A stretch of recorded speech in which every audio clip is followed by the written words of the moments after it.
Hey, you're listening to Innovators Can Laugh, the fun startup podcast.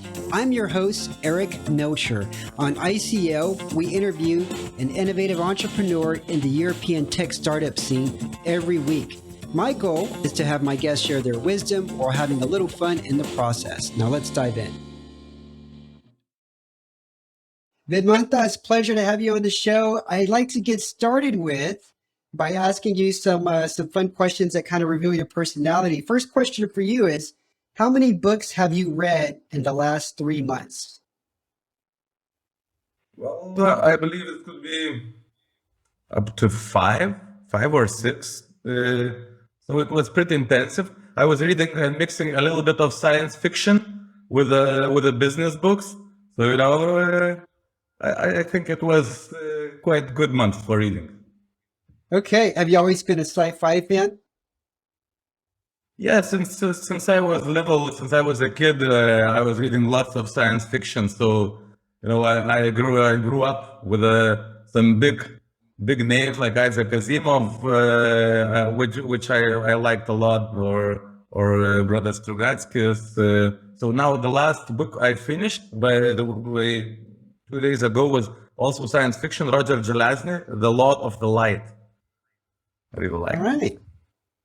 Interesting. But what turned me on to reading was reading a sci-fi book called Ender's Game when I was very young. Did you ever read that book or see the movie? I've seen the movie, didn't read the book. I didn't even know that it was a book. So it was done according to the book as much as it's. Fascinating. The book's always much better. But yeah, if you get a chance, it's a great book. And when I read that book, I just fell in love with reading. Okay, next question for you. Who is one of your favorite celebrities or actors or athletes? Athletes, I believe the athlete, the first comes to my mind, it's Michael Jordan with the Bulls. Of course, Lithuania, it's a basketball country. So all the kids grew up watching basketball. So Michael Jordan with even the first Bulls era, and then after the return. So he was really inspiring athlete. And afterwards, when I watched the Netflix show with him about the last game, so the last dance, so it was also once more reliving these moments. So I believe he was probably the most inspirational athlete. Yeah, I loved how he could invent something in his mind, and it was just enough to trigger. Okay, I'm going to demolish that person in the game. It was just enough to motivate him. That little trigger, that's all he needed. And sometimes he would make it up just to motivate him and inspire him. That fascinates me about him. So the first question about... Sorry, they're also very persistent and raising the bar and keeping it, not only for himself, but also for the others. So I think that's... Absolutely, because they said that, he was a bit of an asshole at times. He wasn't, a pleasant person to be around with, but as a teammate, he was amazing. He just wanted to win, and he brought everybody else up to that level. So the question I have for you about Michael Jordan, would you rather have dinner with Michael Jordan or take $50,000 in cash? If you had the choice between the two, which one would you pick? Well, both are tempting. That's hard. It's hard, right? Yeah, but at the end of the day, this money comes and goes. It's only what you can do with it. So maybe the dinner would be more impressive achievement. And probably some of the inspiration I could get, I hope it could earn me more than 50,000. Good answer, Vidmantas. Okay, next question for you. Tell me something weird that you obsess over. Something weird that you obsess over. Yeah, I have strange thing with numbers. So and I like number 7. So sometimes when I am seeing some numbers, for example, I'm putting the volume up in the car and it shows the numbers. So I try to end up with a volume number which either is divided by 7 without the remainder, or if I add 2, it adds up to 7. For example, I really like listening to the radio on the volume 28, which is divided by 7 or 35, but also 34 is okay because 3 plus 4 is also 7. So I'm a bit of a numbers geek, so I really like playing with the numbers in my mind. Has anybody ever caught on to this or no? I don't think so. And I don't tell that often because, I have few options. And because sometimes, for example, when my wife told me, make it a bit not so loud, I make it 14. Like, so nobody asks why it's 14, why it's not 12. It's just for me, like I feel better. Well, I'm just thinking about all the negotiations you have done, whether or not you were investing in something or you were getting some money for fundraising or something. Did you look at all the contracts and say, this number is not going to work, but I'll take this number, knowing inside that it's divisible, you can divide them by 7. It's more like a game, it's more like a game, especially a visual one. And it may be a strange thing, but for example, when now I'm thinking about it, for example, up to the moment with my current venture with the MELP, we have raised 770,000 up to the day. But it's not that we strived to that. It's like it's not like something we have been looking for. If you like some numbers, sometimes they keep coming back to you and they repeat themselves, or maybe it's just like you see them around and you kind of get reassurance, like, okay, the numbers are around me, so they're somehow helping me in my life. It's just a game. Okay.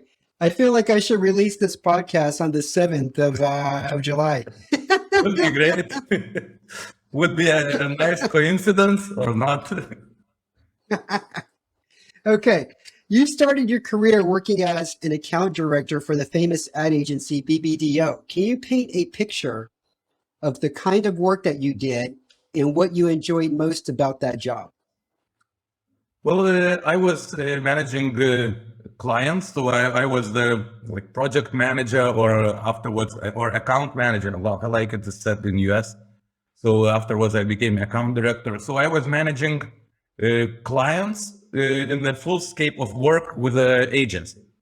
And I was driving a team which consisted of creative people, also production people, or account managers. So who were providing the solutions, creative solutions, and creating the campaigns for the client. So I think 2 of the topics that were the most interesting for me as a part of the agency. One thing is the creative surrounding and working with the creative directors, like art directors, like really creative people. I think it was inspiring myself, and I started to look at the problems from different sides, like because sometimes they surprise me, knocked out of the shoes, like how they can come up with that. Like it's totally different way of thinking. So one thing, and another that quite often it is a big change because you work with different clients. I was working with clients from cosmetics to car oils. So it's totally different market, but you have to dig into the product, dig into the target audience and to understand them, and you start to like that. And you work with telecommunications, beer, insurance, but when you understand the product, when you understand the problem, and you kind of go through that, I think it's really interesting thing that it's never-ending change, and you can learn from that and also learn to adapt as a person, like get into new product or problem, solve it, and then when you understand the target audience needs, then you kind of are really satisfied inside, like you came up with this idea that worked, and then this campaign delivered results. So I think it is a great feeling for everyone. During that time, was it mentally exhausting for you to be able to switch from, here's this account, like you said, maybe it's car oils, and you have your mind immersed into this campaign and trying to come up with ideas and work with the team. and then an hour later, you have to shift because you have a meeting for, a person in cosmetics. At the end of the day, were you mentally exhausted, or did you feel like you had so much energy that energize you? I wasn't Those shifts. exhausted. I was never exhausted. I was kind of driven by that because it's like an interesting, also a bit gameful. You're working with different teams inside the agency. So when, as an account manager, I handled like 3 to 4 clients at the same time, like bigger ones. If there are smaller, it can be more, but 3 to 4 is a good amount. But creative directors are always different. You do not work with the same people. So you come with another creative team and they inspire you with another creative energy, with other ideas. So you kind of switch to that different feeling, to that different drive. And I never felt like tired. We were really working a lot, and it's the deadlines. Clients are always pushing, like, okay, we need this campaign next week or next month. We have to react to our competitors' actions. But it was really interesting, and I enjoyed that part of life a lot. Okay. Later on, you decided to become a lecturer at Vilnius University. When did you decide that you wanted to teach?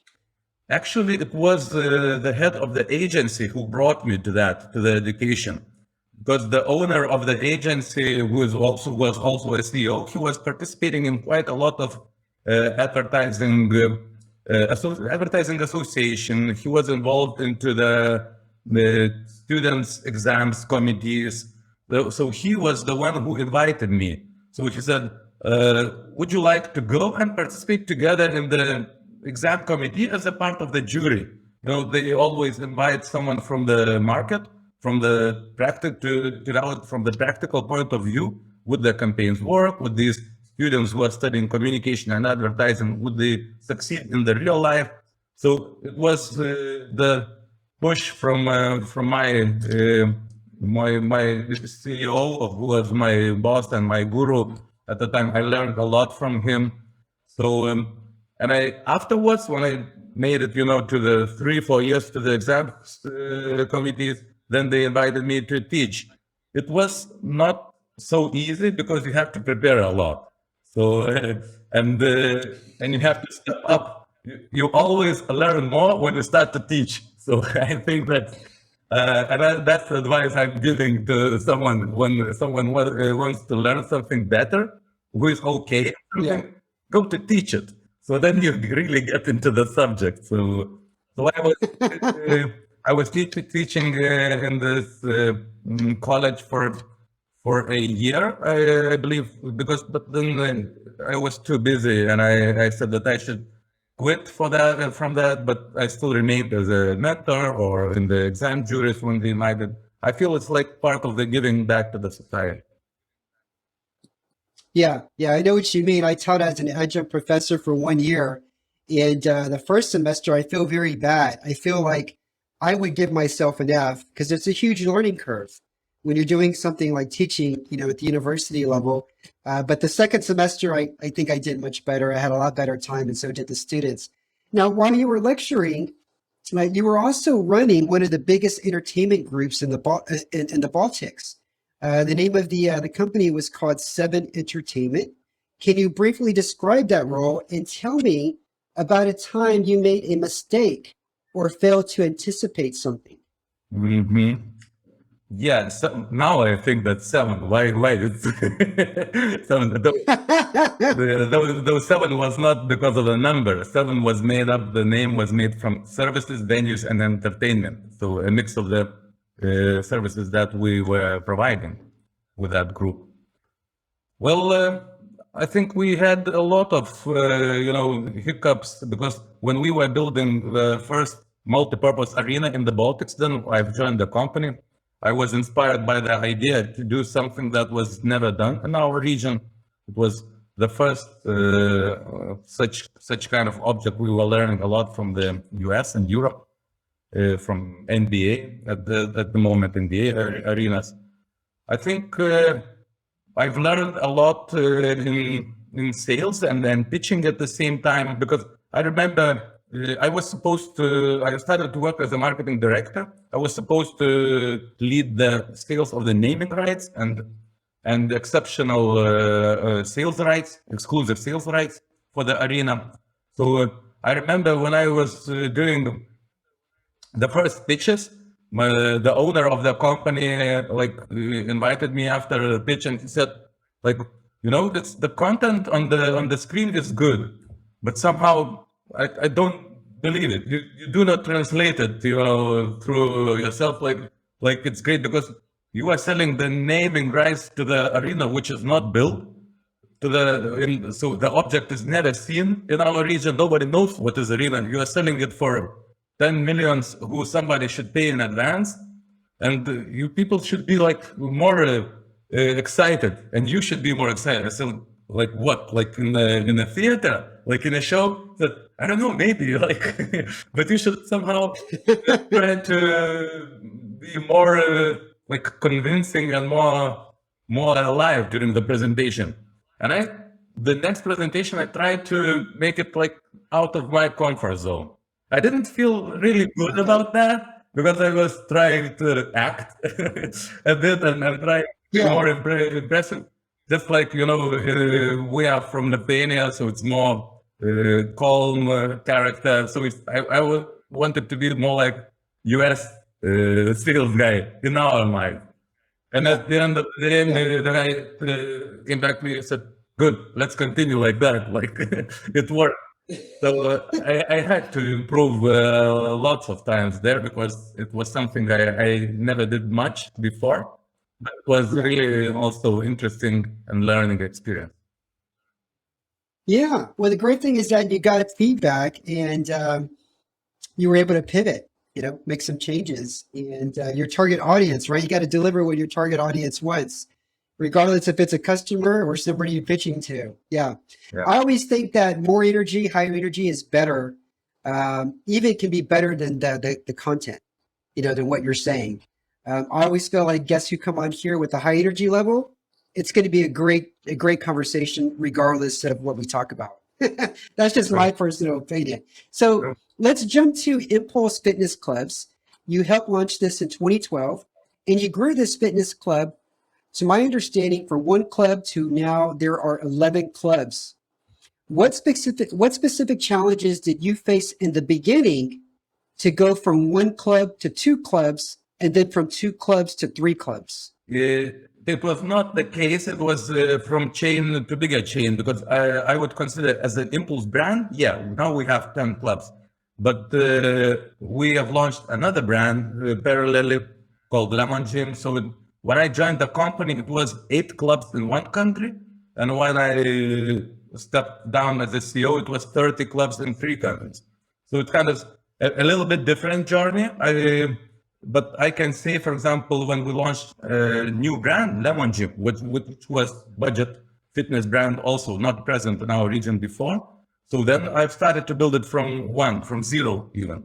Like I was going around the world, looking at different concepts. And when we decided to start the budget concept first, because it was pretty empty, the market at that point of time, 2014. So we had to create brand and start somehow quite strong with that. So we opened the first year, we opened 4 clubs, and then we continued opening them in Latvia and Estonia. So now there are even more clubs than Impulse. It's 120 clubs already in the regions. I believe that the most difficult, and it's 2 problems. When I joined Impulse, the company was struggling. And we had to grow, but before that, we need to make operations right, to put the sales in place. So at first, I was just making sure that the company would go on and concentrated a lot on the sales, on efficiency, and started also implementing some new services, some new fitness activities in the market, some new group exercises that were not present to make it more interesting as a brand. When launching Lemon Gym, so it was another challenge. So we had to convince people that kind of cheap or affordable club can also be of high quality. So, but it's always easier, I would say, to work with affordable concepts, because the price is something that you communicate a lot, and if it is a good product with a good price, so everybody likes that.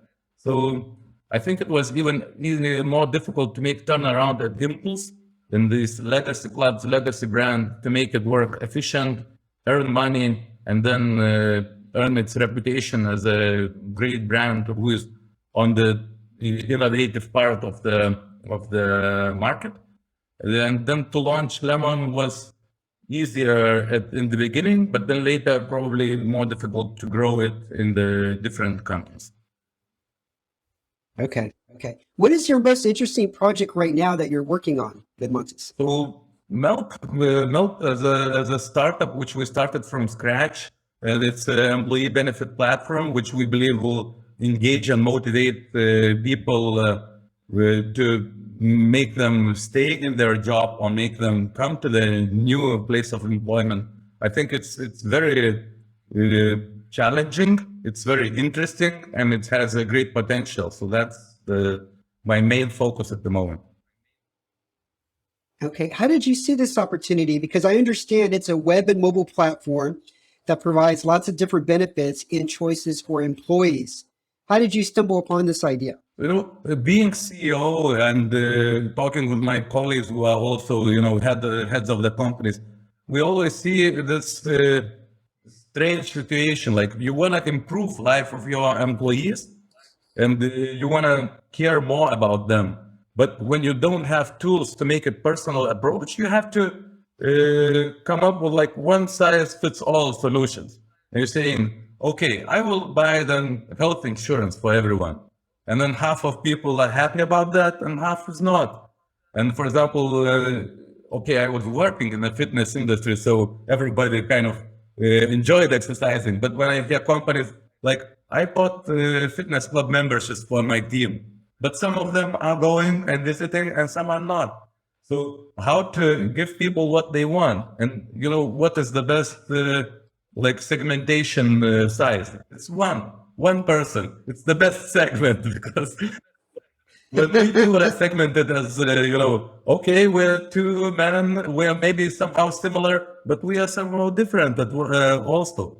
So the best segment is of one person. If you have the possibility to somehow segment your team and employees and deliver them personal experience, personal motivation, personal engagement, I think that's that everybody wants these days. Everybody wants to be approached as a person. So I think employers will have to take care of employees on the individual level.